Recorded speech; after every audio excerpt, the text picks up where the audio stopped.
Assalamualaikum warahmatullahi wabarakatuh. Salam sejahtera untuk kita semua. Di video kali ini kita akan sharing masih tentang teori dasar perubahan perilaku. Tapi di video kali ini kita akan mengangkat teorinya Skinner, ya, teori SOR. Jadi Skinner ini membuat teori SOR. Jadi SOR itu singkatan dari stimulus, organisme, dan respon. Yang mana dia juga mendefinisikan bahwa perilaku ini adalah respon atau reaksi dari seseorang terhadap stimulus atau rangsangan. Makanya disingkat menjadi SOR. Kurang lebih seperti ini ya. Jadi ada stimulus, rangsangan dari luar, dari lingkungan, kemudian sampai ke organisme, subjeknya, orangnya yang akan menerima stimulus. Dan ketika dia mengolah stimulus tersebut, akan keluar respon. Respon inilah yang dalam bentuk perilaku.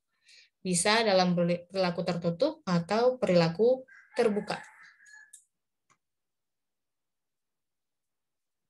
Nah, jadi di Skinner itu menyatakan bahwa respon ini kategorinya menjadi dua. Perilakunya ada yang tertutup atau dikenal dengan istilah covert behavior, ada juga perilaku yang terbuka atau overt behavior. Contohnya, kalau perilaku tertutup atau covert behavior ini, dia reaksinya belum kelihatan. Jadi sebatas pengetahuan dan sikap. Tapi kalau perilakunya terbuka, ini sudah terlihat dari luar. Maka sudah dalam bentuk tindakan. Nah, kita bahas yang pertama ya, covert behavior. Covert behavior diartikan sebagai respon terhadap stimulus yang masih sebatas penilaian, perhatian, persepsi, pengetahuan, kesadaran, dan sikap. Kuncinya, dia belum dapat diamati dari luar. Ya, itu dia covert behavior, masih tertutup. Seseorang yang masih mempertimbangkan, dia mau enggak ya ikut vaksin, dia mau tidak ya ikut KB. Nah, itu dia masih berpikir. Sehingga ketika dia berpikir, orang-orang di sekitarnya belum bisa melihat perilaku tersebut. Makanya dikatakan tertutup. Contohnya banyak sih ya, tapi saya coba memberikan 2 contoh saja di sini. Yang pertama, pengetahuan. Jadi remaja itu tahu bahaya merokok, tapi masih sebatas tahu, masih di dalam dirinya. Contoh yang kedua, ada lansia yang sekarang kita sedang gencar vaksinasi COVID, tapi kebanyakan lansia tidak setuju untuk mengikuti vaksinasi tersebut. Nah, 2 hal ini masih dalam pemikiran subjek tersebut, masih di pemikiran remaja, masih dalam pemikiran si lansia. Maka dia adalah contoh covert behavior.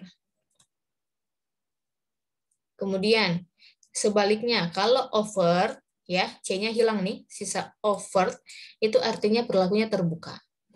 Responnya sudah diwujudkan dalam bentuk tindakan atau praktik.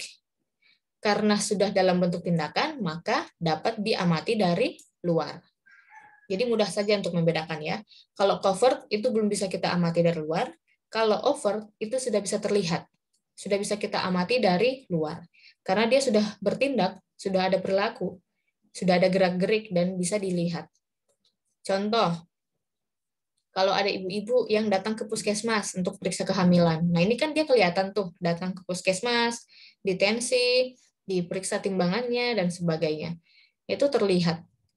Contoh yang kedua, banyak masyarakat yang ketika keluar rumah, mereka menggunakan masker. Nah, itu kan kelihatan ketika dia menggunakan masker. Jadi, overt behavior itu sudah dalam bentuk tindakan atau perilaku. Berbeda dengan covert behavior tadi, itu masih sebatas pemikiran saja. Nah, ini kita coba melihat beberapa contoh ya. Di antara 2 gambar ini, ingat covert itu tertutup, overt itu terbuka. Jadi di 2 gambar ini ada anak-anak yang sudah cuci tangan, terus ada satu remaja yang masih berpikir, mau diet nggak ya?